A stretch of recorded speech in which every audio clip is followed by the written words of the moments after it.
Maka kembali lagi bersama kami di Legia Finansial. Kali ini kita akan membahas tentang saham hoki atau PT Buyung Putra Sembada.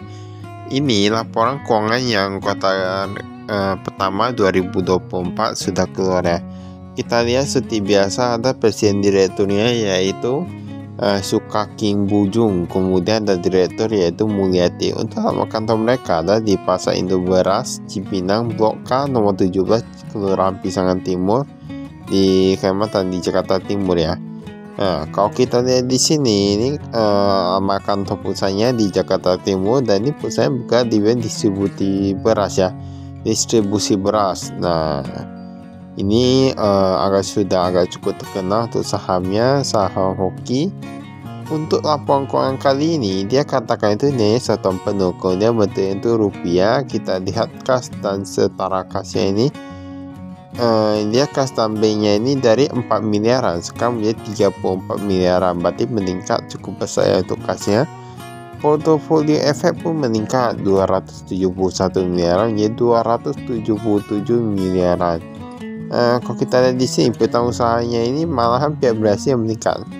Ini pihak berhasil meningkat cukup banyak ya, dari 3 miliaran menjadi 30 miliaran. Kita lihat di sini. Oh, ini persediaannya dari 200-an miliaran menjadi 48 miliaran ini ya. Ini kok persediaannya menurun drastis. Nanti kita lihat sebenarnya itu gimana itu. Total asetnya dari 1 triliunan menjadi 900-an miliaran. Berarti kalau kita lihat di sini ini total asetnya pun menurun nih. Ini juga menurun. Kita lihat dulu apakah yang menyebabkan penurunan aset ini.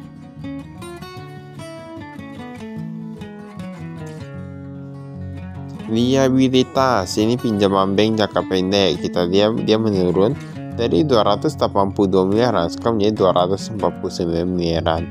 Utang usaha meningkat. Kita lihat di sini total hutang jangka pendek dari 364 miliaran sekarang berkurang menjadi 288 miliaran.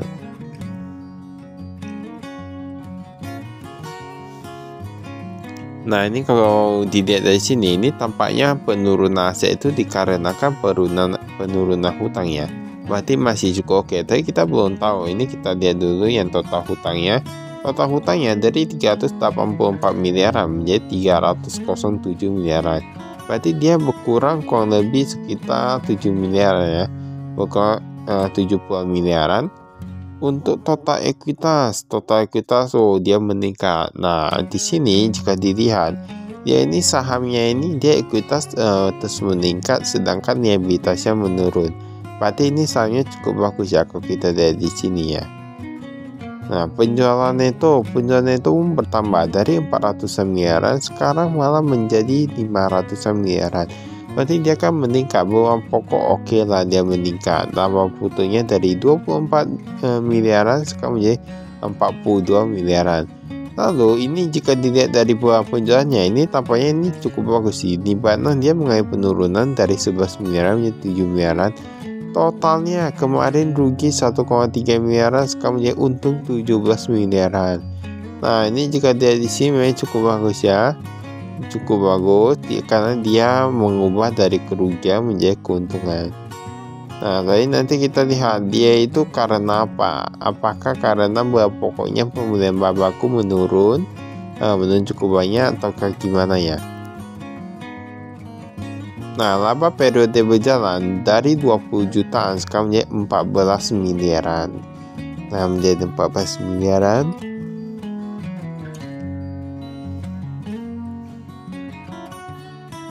Ini totalnya. Nah, ini yang disebutkan juga laba untuk pemilihan entitas induk bahkan sekitar 15 miliaran nih. Kita lihat yang kepada entitas induk aja ya. Nah, di sini penerimaan dari pelanggan dia meningkat karena penjualan meningkat, pembayaran kepada pemasok berkurang kurang lebih sekitar 30 miliaran. Nah, ini kan berarti hampir sama saja ya. Jadi yang kami bingung itu persediaan kok yang di atas dia menunjukkan drastis ya. Apakah salah ketik atau gimana? Nanti kita lihat yang di bawah.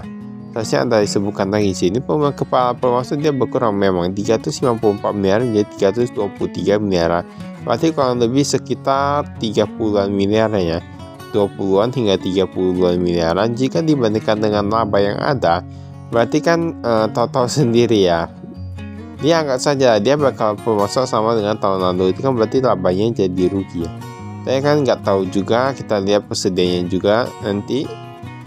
Nah, ini ada disebutkan untuk yang inti sana dan lain-lain.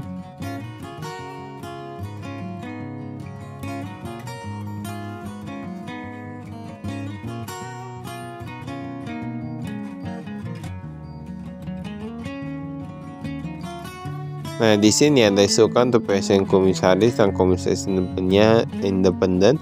Ada Jonathan Jochanan, wah ini presiden itu yang tadi suka King Ujung.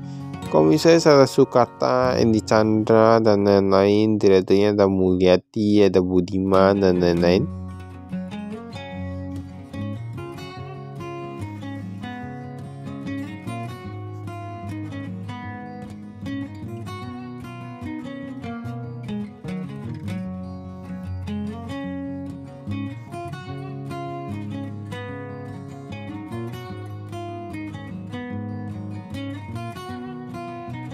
Ini kita skip, kita lihat dulu nih kas dan setara kas. Ini kasnya ini dia yang di cash on hand ya, yang di tangan itu dari 1,6 miliaran sekarang meningkat menjadi 1,7 miliaran. Untuk totalnya 4 miliaran menjadi 34 miliaran. Mereka paling banyak itu meningkat yang di Bank Sentral Asia, di mana dari 33 miliaran saja sekarang menjadi 20-an miliaran. Nah, itu paling banyak mereka meningkat di Bank Sentral Asia. Ini ada portofolio efek juga. Nah, efek ekuitas, wah ini efek ekuitas nih dari 271 miliaran sekarang menjadi 277 miliaran. Nah, nanti kita lihat sebenarnya mereka ada beli saham apa ya. Nah, ini ada disebutkan untuk 2024 mereka ada MTDF, PNLF, KDSI, ada Budi. Nah, ini ada Budi, ada IPOL, Mice, dan ANJT. Nah, ini bisa dia. Kalau PNLF kayaknya dia sedang menurun ya. Kayak sedang menurun. Kalau ini beberapa nih Budi kayak meningkat ya. Budi meningkat, yang lain. Nah, itu perlu lihat lagi harga sahamnya.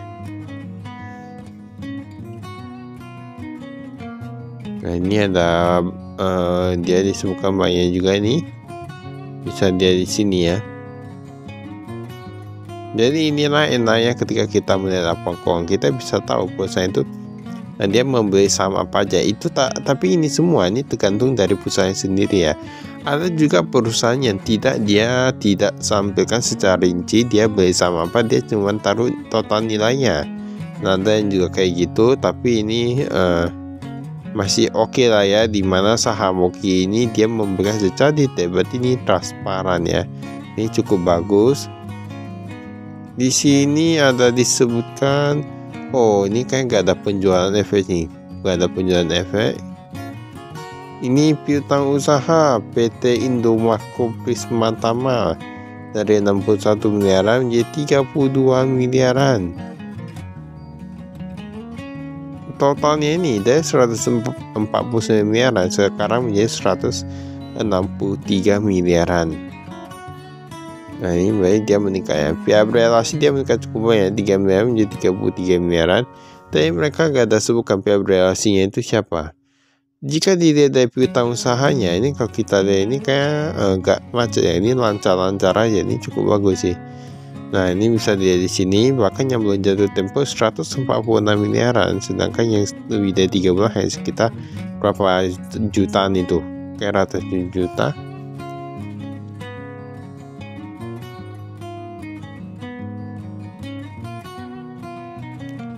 Di sini ada utang usahanya. Nah, ini ada utang usahanya.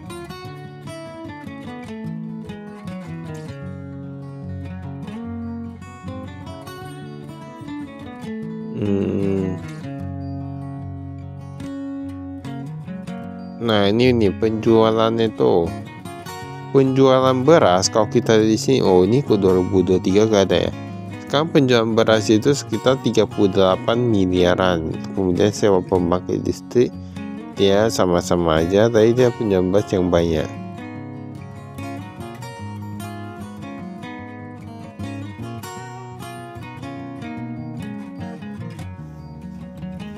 Memang kalau kita lihat nih tampaknya penjambas memang cukup oke ya. Namun untuk industri distributor beras atau yang lain sebagainya, itu yang paling agak susah itu ketika berasnya itu bisa ada apa ya, kayak kutu atau gimana, kutu beras gitu ya. Nah jadi susah untuk taruh dalam jangka panjang. Kalau jangka panjang itu perlu dijaga. Nah bagian tahu metodenya itu cukup bagus.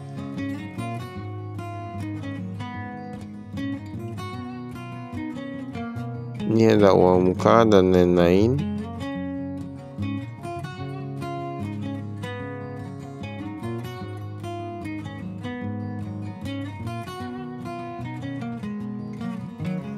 Pembelian bahan baku 41 miliaran. Ini aset tetap.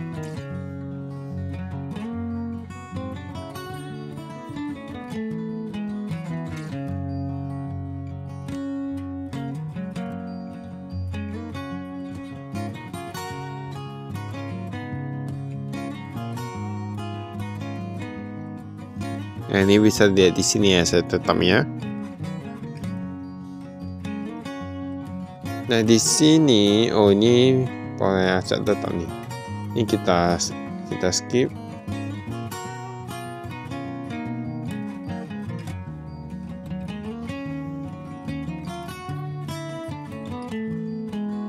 Properti investasi.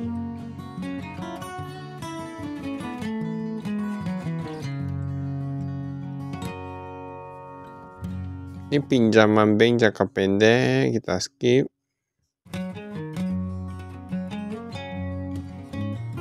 Nah ini ada disebutkan juga ya mereka ya. Banyak kalau perusahaan ini banyak mau pinjam saham bank ini, dia syaratnya apa aja.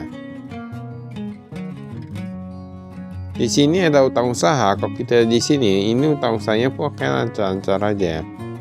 Utang usaha kayak lancar-lancar aja. Yang pihak ketiga kayak gitu banyak, yang pihak berhasil agak cukup banyak. Dari 18 miliaran menjadi 28 miliaran. Ini ada PT Bujung Putra Pangan, PT Asta Beras Perkasa, ada PT Kokisa Sejahtera. Sebenarnya itulah bedanya, banyak utang sama piutang.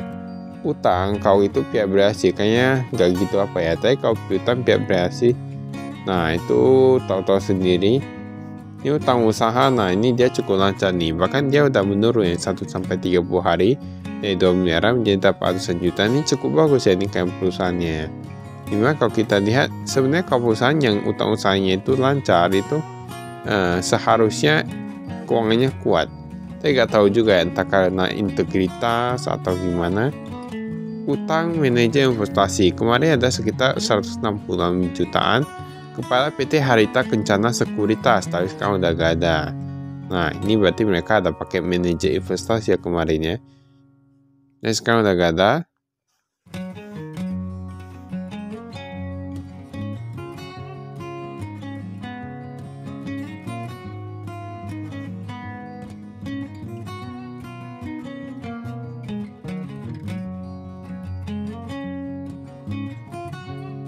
Ini kita lihat penjualan netonya.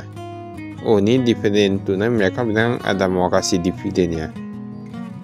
Kemudian ini penjualan neto, penjualan beras kalau kita lihat meningkat cukup banyak dari 436 miliaran sekarang menjadi 494 miliaran.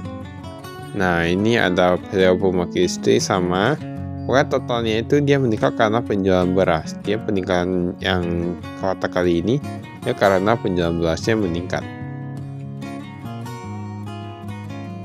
Nah ini bahan pokok penjualan kita lihat. Bahan baku dan pengemas. Bahan bakunya dari 196 miliaran dari 40 miliaran tahun lalu sekarang menjadi 196 miliaran. Lalu mereka ada pembelian sekitar 290 miliaran lagi. Nah kemarin dia beli cukup banyak, totalnya 420-an sekarang menjadi 480-an. Berarti masih cukup oke ya. Bahan baku pengemas yang digunakan 442 miliaran. Ini berarti masih cukup oke sih untuk yang bahan baku pengemasnya. Listrik dan telepon 1,3 miliaran dari 1,1 miliaran. Pemakaian bahan pembantu 172 miliaran. Masih oke sih persediaan barang jadi. Nah, tapi persediaan barang jadi dia memang agak cukup berkurang ya. Ini beban umum. Nah, ini bisa dia di sini ada keamanan dan perizinan, alat tulis. Saya gini ya. Nah, ini kita lihat dulu, ini penjualan beras, sewa mesin pembangkit industri lainnya. Nah, ini bisa dari sini. Saya gini ya, ibaratnya kalau kita mau tarik itu persediaannya itu dia perlu dilihat hingga 4 hingga 5 tahun sebelumnya atau 3 tahun sebelumnya gitulah. Jadi kita bisa lihat sebenarnya dia biasa persediaan berapa, dan itu pun kita gak bisa patokan nilai karena patokan nilai itu ada yang namanya inflasi juga. Jadi ini kita perlu hitung lagi inflasinya gitu berapa atau harganya itu yang naik. Kan persediaannya jika dibilang metrik ton atau apa, di sini dia pakai angka ya, karena untuk pemokongan dia pakai angka, seharusnya persediaan itu meningkat terus, itu yang baru bagus ya. Karena kan inflasi itu terus meningkat. Jadi kita lihat dari tahun ke tahun, kita tarik panjang itu bisa nampak nih. Maka itu saja kami, sekian, terima kasih, saya investasi.